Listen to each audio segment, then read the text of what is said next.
Donald Trump is visibly unsettled after suffering a significant political setback in Indiana. The state Senate rejected his effort to redraw congressional maps in a way that would favor his party. That rejection was not subtle. It was decisive, and it was bipartisan. Yet, instead of acknowledging the outcome, Trump appeared in the Oval Office and dismissed it as unimportant. He claimed Indiana was never a priority. That was not simply spin, it was a retreat framed as indifference. This was not a distant dispute in a reliably red state. It was a calculated attempt to measure how much control Trump still holds, and the result was clear: less than he expected. Trump now says he barely paid attention to the issue. That claim collapses under minimal scrutiny. If he did not care, why send senior allies to Indiana? Why issue multiple public statements urging lawmakers to fall in line? During his press appearance, Trump appeared constrained, his tone softened, his bravado faded. He repeated that he had won Indiana before, as if past victories could erase a present loss. But voters and lawmakers alike recognized the contradiction. If Indiana truly did not matter, there would have been no pressure behind the scenes. The reality is that several Republicans in Indiana refused to comply.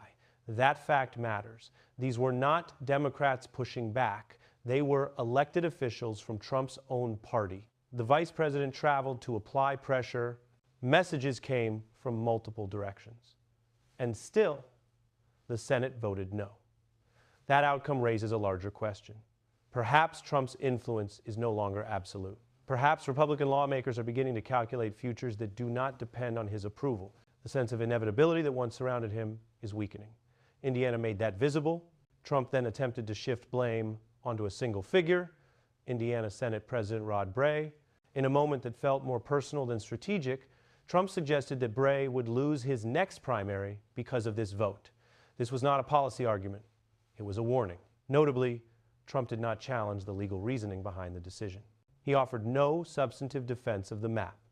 Instead, he relied on a familiar approach: pressure, threats, consequences for disobedience. This was not just directed at Bray. It was a signal to any Republican considering independence. Trump claimed that Hoosiers support him overwhelmingly. He cited record margins and insisted that rejecting the map made no sense. But popularity is not a constitutional argument, it is a diversion. He pointed to Democratic behavior elsewhere as justification, implying that partisan escalation excuses the practice. That is not leadership. It is moral relativism applied in real time. At the same moment, he repeated that he was not truly involved, yet he mentioned Bray by name repeatedly on live television. If this was not personal, there would be no fixation. Trump continued returning to Bray's name, mispronouncing it, correcting himself, and predicting Bray's political downfall. That repetition reveals something important. This was not about consensus or persuasion. It was about control through intimidation. Any Republican who resisted became a public target.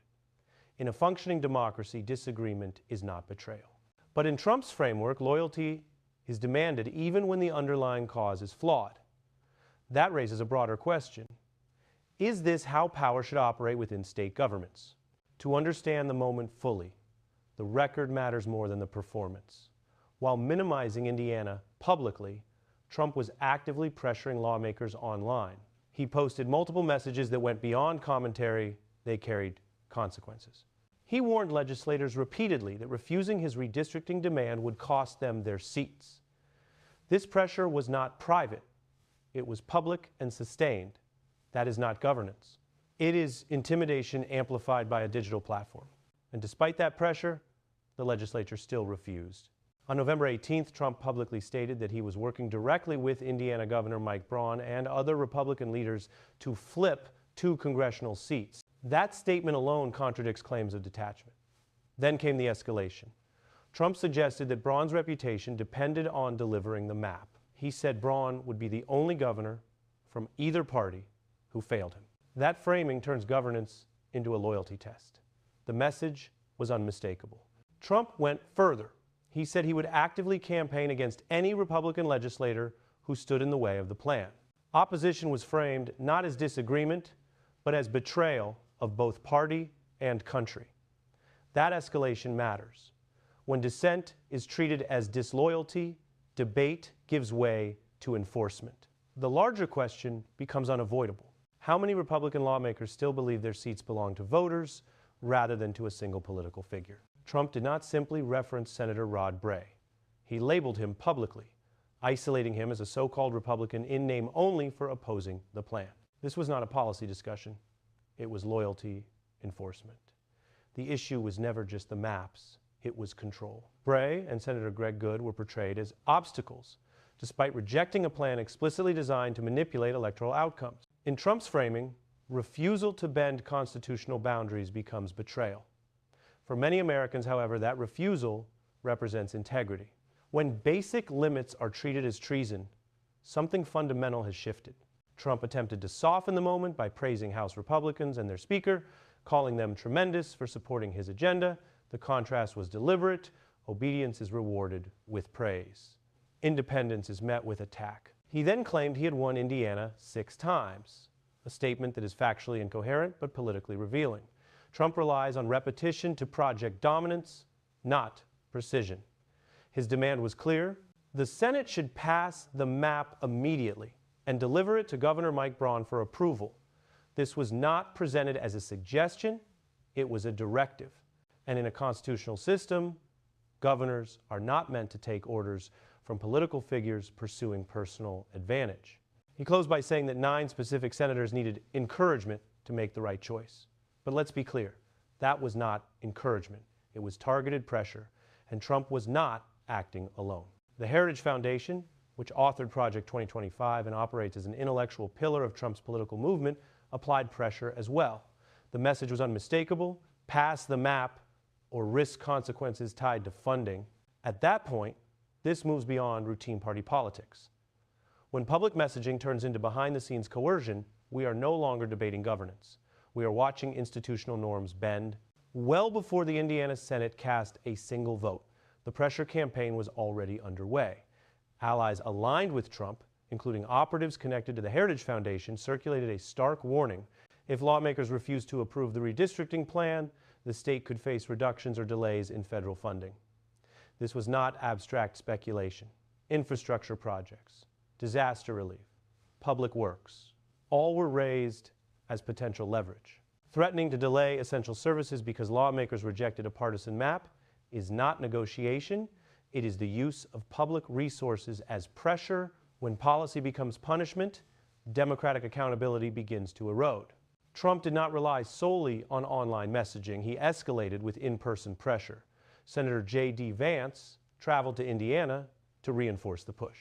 At the same time, Donald Trump Jr. launched a series of aggressive public posts aimed directly at Republican lawmakers in the state. This was coordinated escalation, not persuasion, control. These were not endorsements or policy arguments. They were loyalty tests carried out in public. Inside the legislature, some aligned members amplified the rhetoric. The familiar pattern emerged: isolate dissent, increase the volume, reframe resistance as betrayal. One of the most prominent voices was State Senator Scott Garden, a vocal Trump ally. When confronted with accusations that the maps were politically motivated, he did not deny it, he embraced it. He openly stated that the maps were political by design and defended that intent. That admission clarifies the strategy. This was not about improving representation or governance. It was about consolidating power through partisan advantage. And yet, when the vote arrived, the outcome was decisive. 31-9, not close, not ambiguous. A public rejection of Trump's influence in a state he once carried comfortably. When even your own party stops responding, the signal is unmistakable.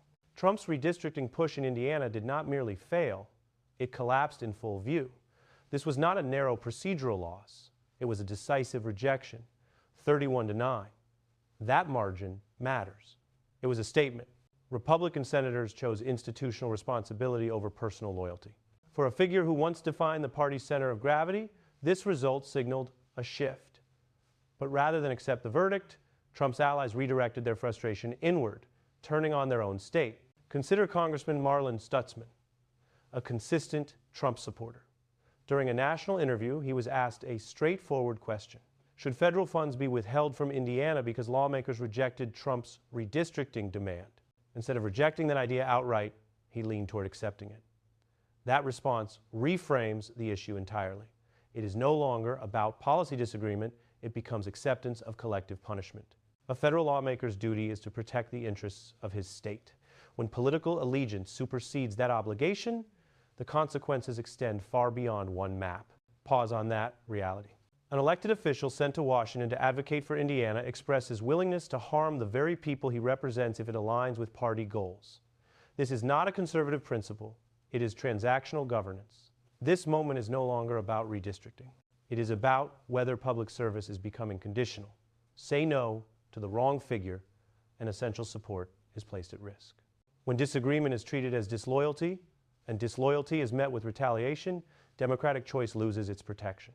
When Congressman Stutzman defended the failed redistricting effort, he described it as a team vote. That phrase is revealing, not about policy, but about culture. The emphasis was not on what served Indiana, it was on obedience. He justified the approach by arguing that Democrats behave similarly elsewhere, as though imitation excuses escalation. That logic reduces governance to tribal alignment. Accountability to voters is replaced by loyalty to the team. This was not deliberation, it was discipline. And it left little room for independent judgment. He then expressed frustration that there was no national standard for redistricting. The irony is difficult to ignore. Many of the same voices pushing these state-level efforts have opposed federal election standards for years. The contradiction is clear. Centralized rules are rejected until they serve a particular objective. When asked whether federal funds should now be withheld from Indiana, his response avoided a firm answer, but the implication lingered. Support becomes conditional. Public need takes a back seat to political alignment, and that shift tells us far more than any talking point ever could. He compared the situation to business, saying you work with people who work with you. But the relationship between states and the federal government is not transactional, it is constitutional. Federal funds are not rewards for obedience. They are public resources meant for highways, military readiness, and essential services.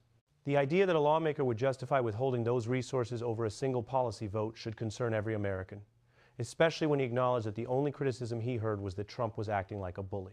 That claim was not denied, it was accepted. Since when has bullying become a legitimate strategy in a constitutional republic? Congressman Marlin Stutzman eventually said the quiet part out loud. This was not about policy, it was about power. He compared the redistricting fight to a game, describing one side as playing hardball and the other as playing softball. But governance is not a game, or at least it should not be.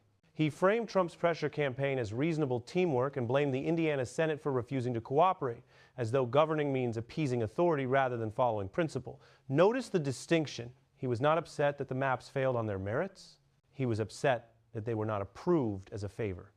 That raises a serious question about how decisions are being made behind closed doors. The escalation continued with remarks from Indiana's lieutenant governor. He openly called for primary challenges against sitting state senators. This was not subtle. He suggested it was time to clean house. His justification was that the Senate is where conservative bills go to stall. But what that really means is that the Senate did not rubber stamp every MAGA initiative. In his framing, restraint became obstruction, and disagreement became grounds for punishment. He cited his years of grassroots experience to validate the push, but none of that changes the message. If you are not fully aligned, you are expendable. He cast the Senate as the problem, not because it was dysfunctional, but because it exercised restraint. Long-standing internal resentment, once kept quiet, was suddenly broadcast on a national stage. This was no longer just about Indiana. It was about whether a faction within the Republican Party is prepared to purge its own members in pursuit of ideological purity. Campaigning for change is one thing. Declaring disagreement to be weakness, deserving removal, is another. The question is unavoidable. Are we witnessing a shift in leadership or a warning to future lawmakers about the cost of independent judgment? What followed was not a call for reconciliation. It was a call for political warfare. The lieutenant governor welcomed Donald Trump Jr. into Indiana, effectively inviting national MAGA figures to intervene in state-level primaries. This was not about unity. It was about enforcing loyalty through challenge and replacement. And beneath the political noise, something far more serious was unfolding. While attention focused on public conflict, some Indiana lawmakers were facing pressure that went well beyond rhetoric. State Senator Greg Walker revealed publicly that he was among several legislators who received threats, including threats against his life, simply for opposing Trump's redistricting demand. This was not heated debate.